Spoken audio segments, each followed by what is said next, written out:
Welcome to DK videos. आज हम पढ़ेंगे एक फूल की चाह कविता, जिसके कवि है सियाराम शरण गुप्त।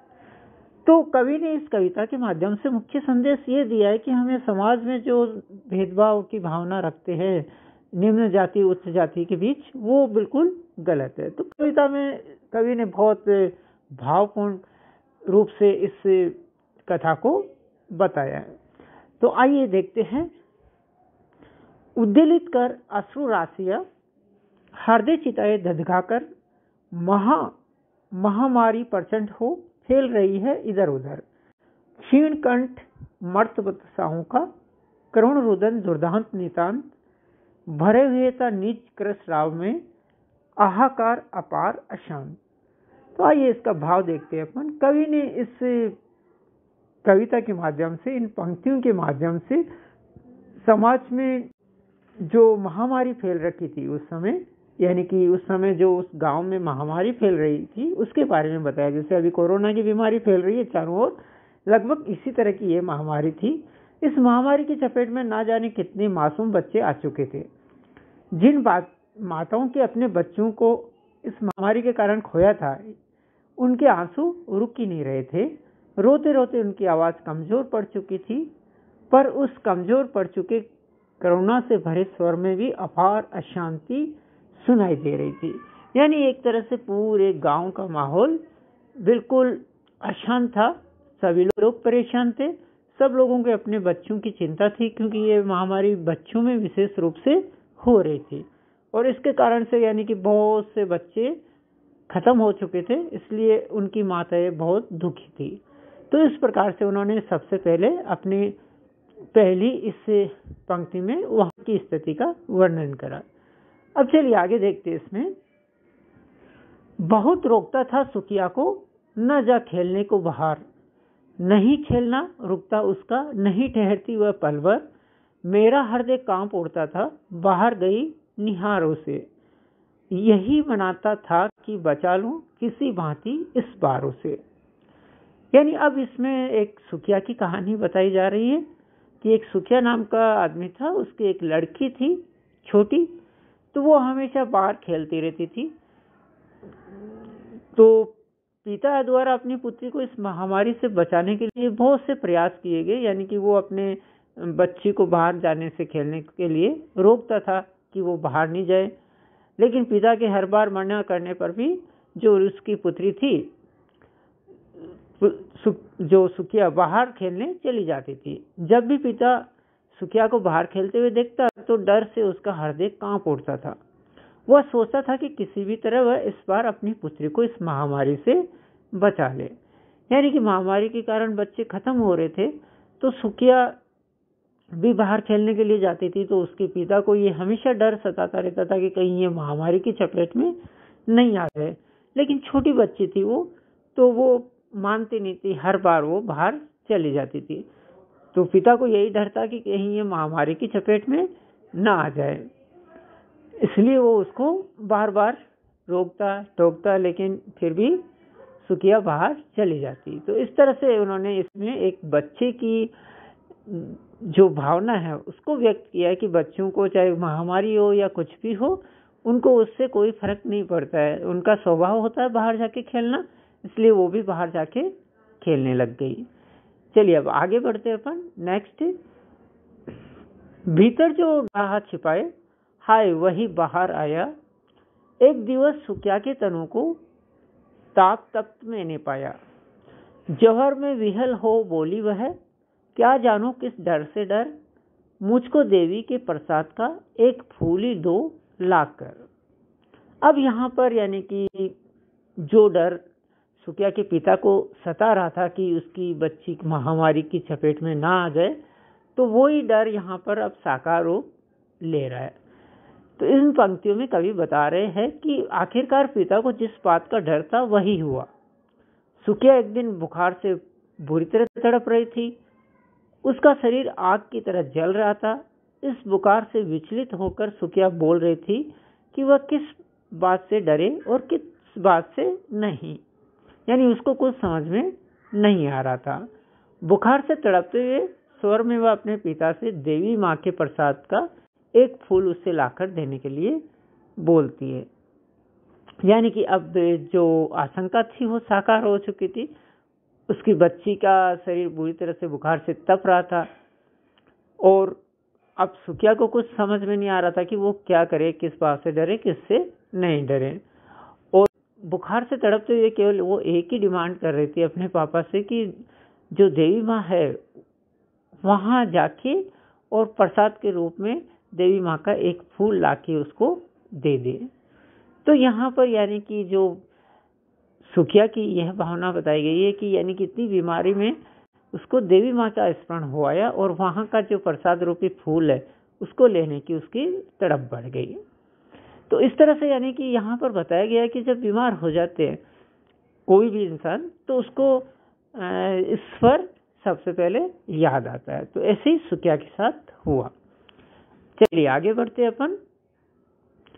क्रमशः कंठ क्षीण हो आया, शीतल हुए अवयव सारे, बैठा था नव नव उपाय की, चिंता में मैं मन मारे, जान सका न प्रभात सजग से, हुई अलस कब दोपहरी, श्रवण घणों में कब रवि डूबा, कब आई संध्या गहरी।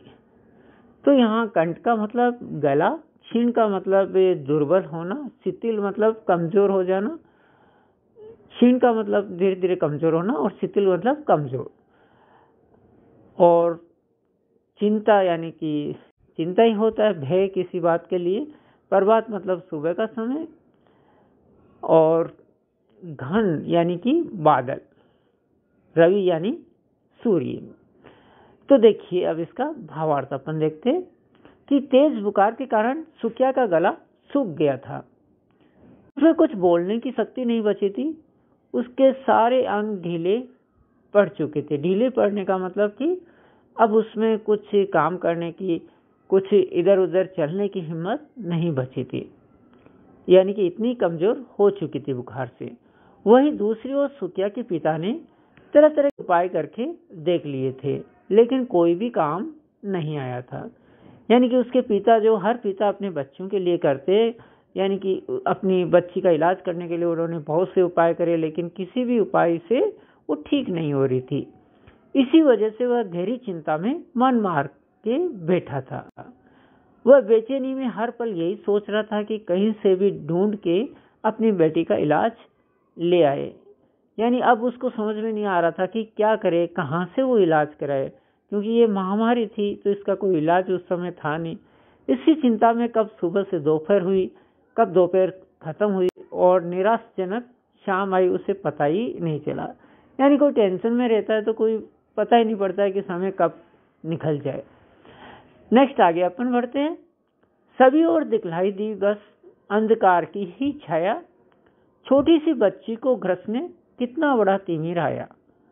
ऊपर विस्तृत महाकाश में जलते से अंगारों से झुलती सी जाती थी आंखें, जगमग जगमग तारों से। तो अंधकार का मतलब चारों ओर निराशा। यहाँ मतलब इसका जो अर्थ है चारों ओर निराशा। और तिमिर का मतलब अंधकार होता है। महाकाश यानी कि जो बहुत भयंकर प्रलय मचाने वाला कोई होता है। अब आगे अपन इसका भावार्थ देखते हैं। तो इन पंक्तियों में कवि क्या कह रहा है कि वह ये बता रहा है कि ऐसे निराशाजनक माहौल में अंधकार भी मानो धंसने चला आ रहा है। यानी कि चारों तरफ निराशा थी सुकिया के पिता के पास, क्योंकि उसकी बच्ची का इलाज नहीं हो रहा था। उसको ये भी पता नहीं कि क्या करना चाहिए, अब क्या नहीं करना चाहिए। तो ऐसे में ऐसे लगा जैसे अंधकार के समय, मतलब रात में अगर अंधकार के माहौल में अंधकार भी किसी को ढसने चला आ रहा हो।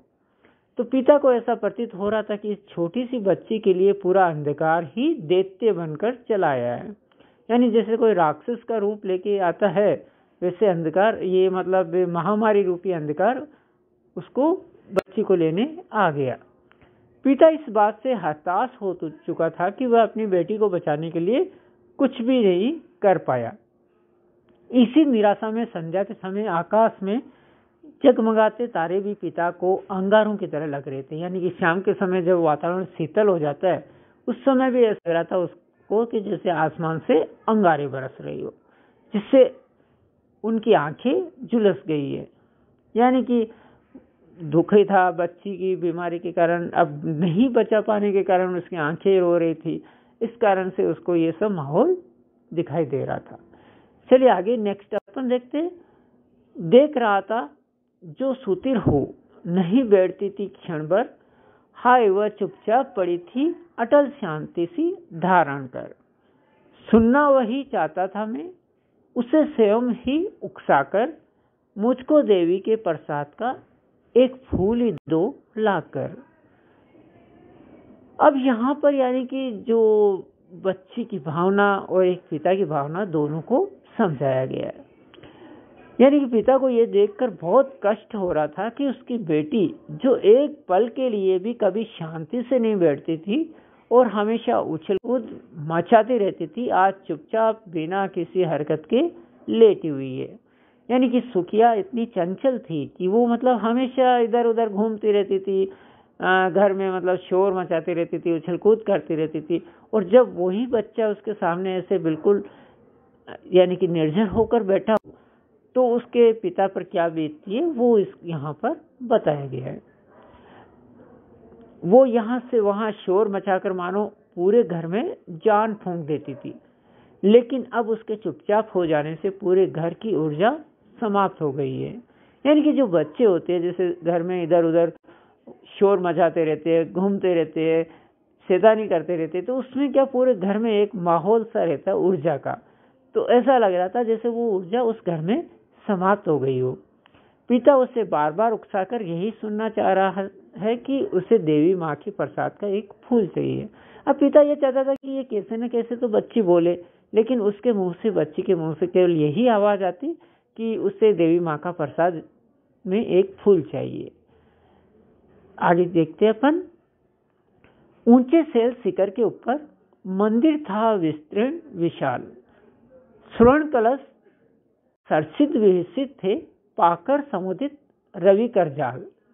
दीप धूप से आमोदित था मंदिर का आंगन सारा, गूंज रही थी भीतर बाहर मुखरित उत्सव की धारा। तो देखिए यहाँ पर जो अब देवी माँ के मंदिर की शोभा के बारे में वर्णन किया जा रहा है कि देवी माँ का जो मंदिर था वो कैसा दिखाई देता था। तो देखिए दूर किसी पहाड़ी की चोटी पर एक भव्य मंदिर था, भव्य मतलब आलीशान, जिसके आंगन में खिले कमल के फूल सूर्य की किरणों में ऐसे प्रतीत हो रहे हैं मानो सोने के कलश हो। यानी कि उसके आंगन में जैसे जो फूल खिले हुए हैं वो सूर्य की जब किरणें उस पर पड़ती है तो ऐसे लगता है जैसे कि सोने के कलश हो, यानी इस तरह से चमकते हुए दिखाई देते हैं।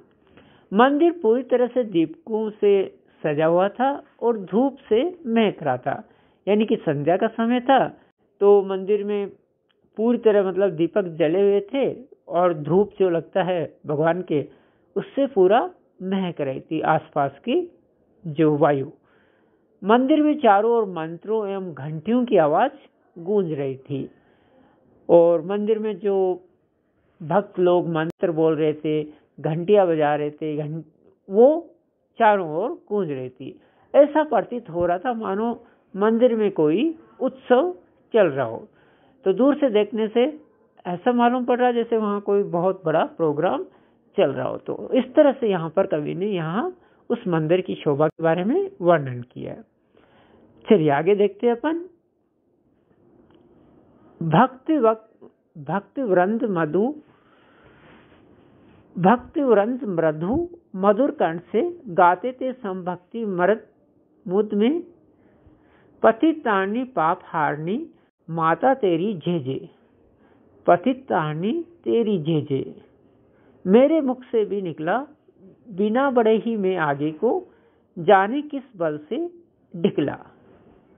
तो देखिए यहाँ पर जो मंदिर के अंदर का माहौल है वो बताया जा रहा है कि भक्तों का एक बहुत बड़ा समूह पूरी श्रद्धा एवं भक्ति के साथ देवी माँ का जाप कर रहा था वहां पर।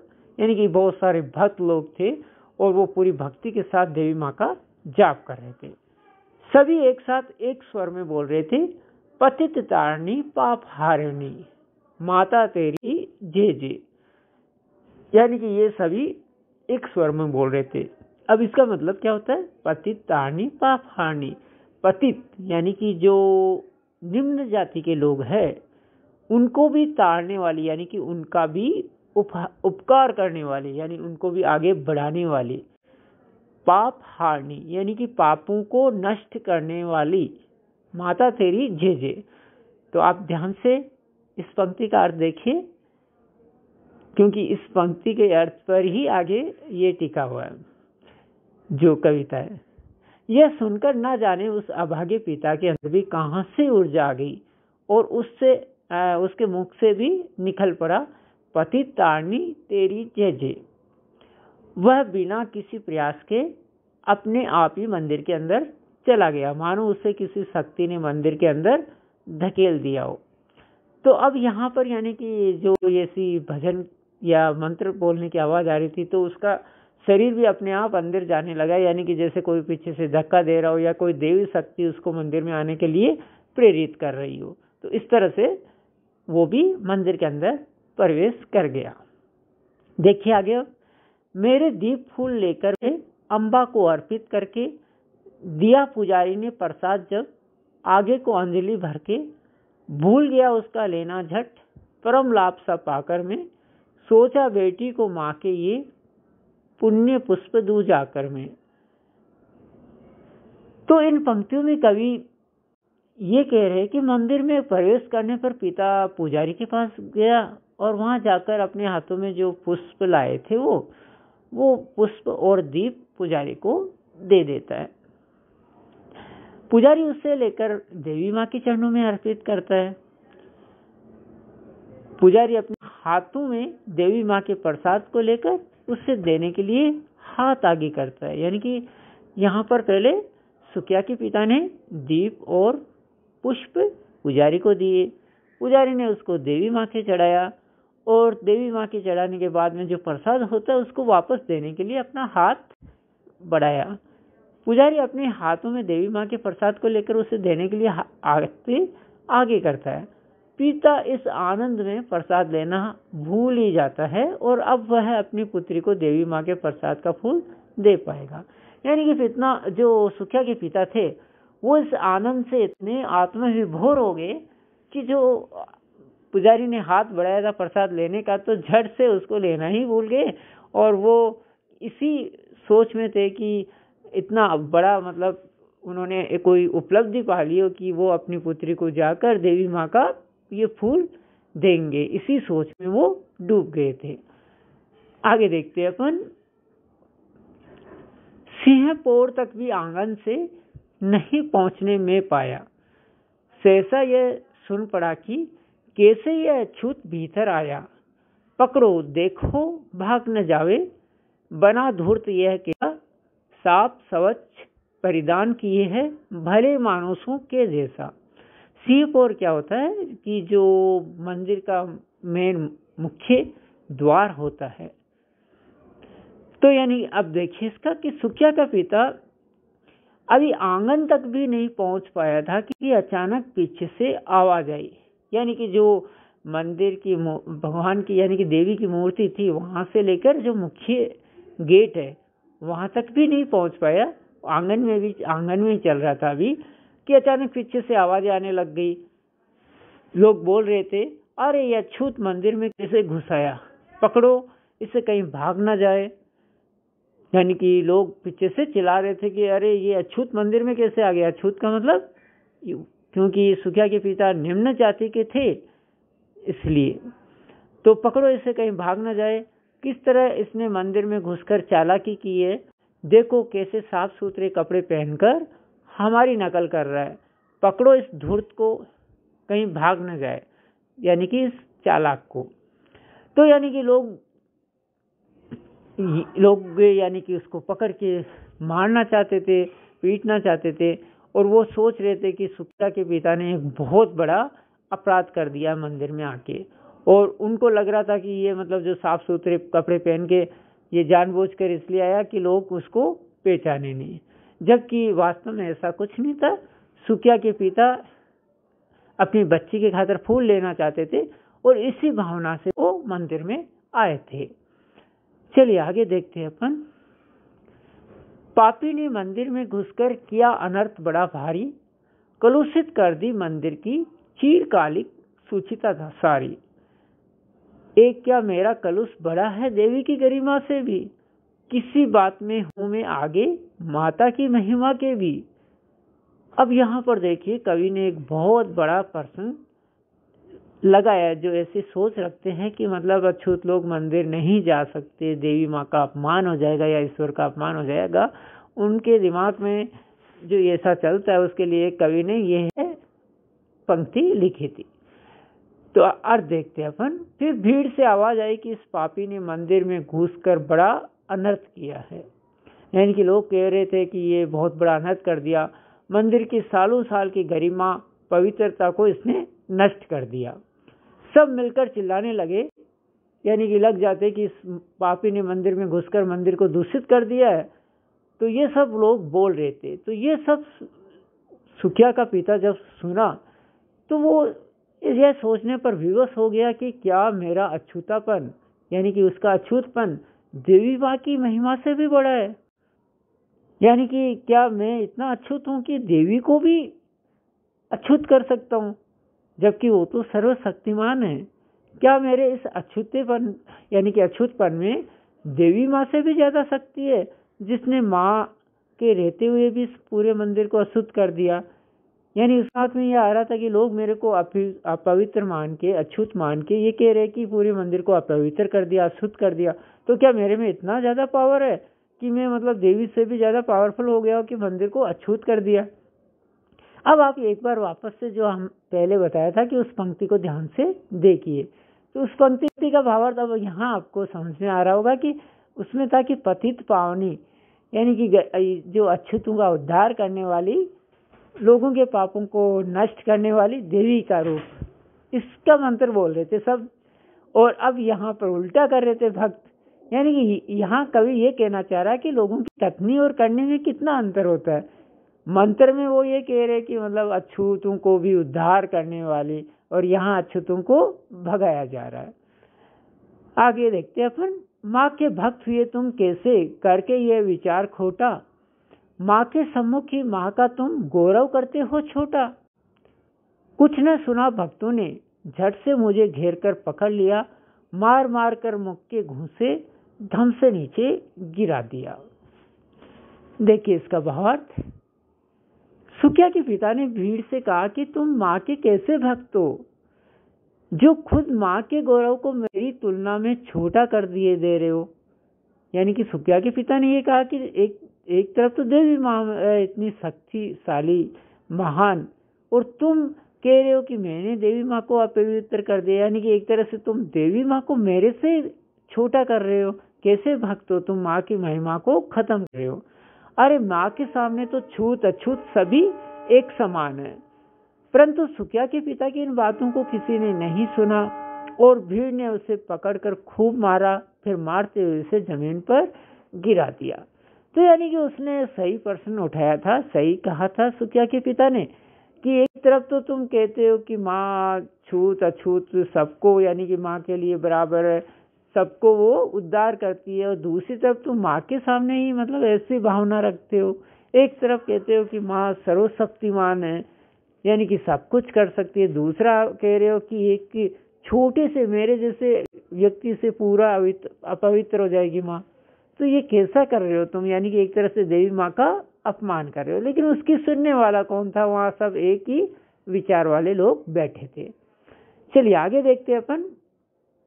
मेरे हाथों से प्रसाद भी बिखर गया हो, मेरे हाथों से प्रसाद भी बिखर गया, हाँ सबका सब, हाय अभागी बेटी तुझ तक कैसे पहुंच सके ये अब। न्यायालय ले गए मुझे वे, 7 दिवस का दंड विधान मुझको हुआ था मुझसे देवी माँ का महान अपमान। यानी कि अब ऐसा जब हुआ तो भीड़ के इस तरफ सुखिया के पिता को पकड़ के मारने के कारण उसके हाथों से प्रसाद भी गिर गया, जो वो अपनी बच्ची के लिए ले जा रहा था, जिसमें देवी माँ के चरणों में चढ़ा हुआ फूल भी था। सुखिया के पिता मार खाते हुए, दर्द सहते हुए भी यही सोच रहे थे कि अब ये देवी माँ का प्रसाद का जो फूल है उसकी बेटी तक, यानी कि उसकी बेटी सुखिया तक कैसे पहुंचेगा। यानी कि उनका मंदिर आने का जो मुख्य लक्ष्य था, उद्देश्य था, वो था अपनी बच्ची के लिए एक फूल ले जाना, जो कि उनकी बच्ची मरणासन में लेटी थी, तो उसकी अंतिम इच्छा पूरी करने के लिए। लेकिन जब वही इच्छा पूरी नहीं हो रही थी तो उनके दिमाग में यही सोच आ रही थी कि अब ये कैसे बच्ची तक पहुंचेगा प्रसाद। भीड़ उसे पकड़कर न्यायालय ले गई, यानी कि कोर्ट में ले गई, जहां पर उसे देवी माँ के अपमान करने जैसे भीषण अपराध के लिए 7 दिन का कारावास का दंड दिया गया। यानी कि उस समय जो दंड प्रावधान था, जो नियम थे, उसके अनुसार यानी कि अछूत मंदिर नहीं जा सकते थे, तो इसलिए कोर्ट ने उसको 7 दिन का कारावास यानी कि सजा का प्रावधान दे दिया। तो ये तो सुखिया के लिए एक तरह से बहुत ज़्यादा अप्रिय घटना हो गई। चलिए नेक्स्ट पंक्ति में अपन चलते। मैंने स्वीकृत किया दंड, वह शीश झुकाकर चुप ही रहे। क्या असीम अभियोग दोस्त का, क्या उत्तर देता, क्या कहे। 7 रोज ही रहा जेल में, या कि वहां सदियां बीती, अविश्रांत वर्षा करके भी आंखें तनिक नहीं रहती। तो देखिए इसका भावार्थ, सुखिया के पिता ने चुपचाप दंड को स्वीकार कर लिया, और वो कर भी क्या सकते थे, क्योंकि उस समय जो दंड का प्रावधान था उसके अनुसार उन्हें सजा मिलनी ही थी। उसके पास कहने के लिए कुछ था ही नहीं, ना उसका कोई फेवर करने वाला था। उसे पूरे 7 दिन जेल में बिताने पड़े, जो उसे 7 सदियों के बराबर प्रतीत हो रहे थे। यानी कि उसको लग रहा था जैसे 7 सदियां बीत गई हो, यानी कि 700 साल जैसे जेल में रह रहे हो। क्यों लग रहा था? क्योंकि उनके दिमाग में, उनके दिल में तो पूरी अपनी बच्ची समाई हुई थी, जो कि मतलब जिसको वो बीमार छोड़ के आए थे, जो मतलब एक तरह से मरणासन में थी। तो ऐसी बच्ची को छोड़ के जब वो उससे अलग यहाँ पर रह रहे, तो अपन सोच सकते हैं कि उनके ऊपर क्या बीत रही थी। पुत्री के वियोग से सदैव बहते आंसू भी रुक नहीं पा रहे थे। वह हर पल अपनी प्यारी पुत्री को याद करके रोता रहता था। यानी कि पुत्री का वियोग कैसे सहता हो, क्योंकि ऐसी हालत में छोड़ के, इतनी प्यारी बच्ची को छोड़ के वो आया था, तो उसके आंसू रुक ही नहीं रहे थे, और हर पल वो अपनी बच्ची को याद करके वहाँ रोता रहता।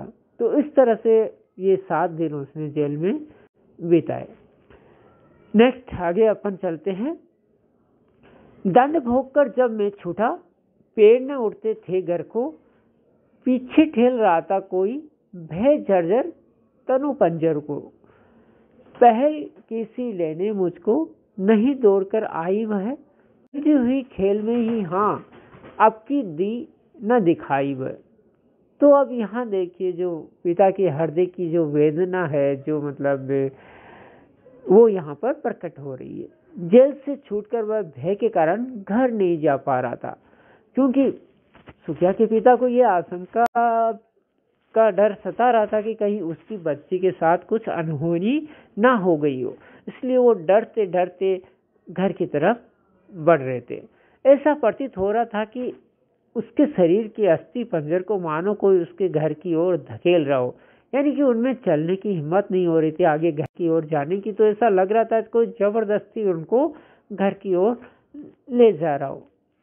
जब वह घर पहुंचा तो पहले की तरह उसकी बेटी दौड़कर उसे लेने नहीं आई, और ना ही वह खेलती हुई बाहर कहीं दिखाई दी।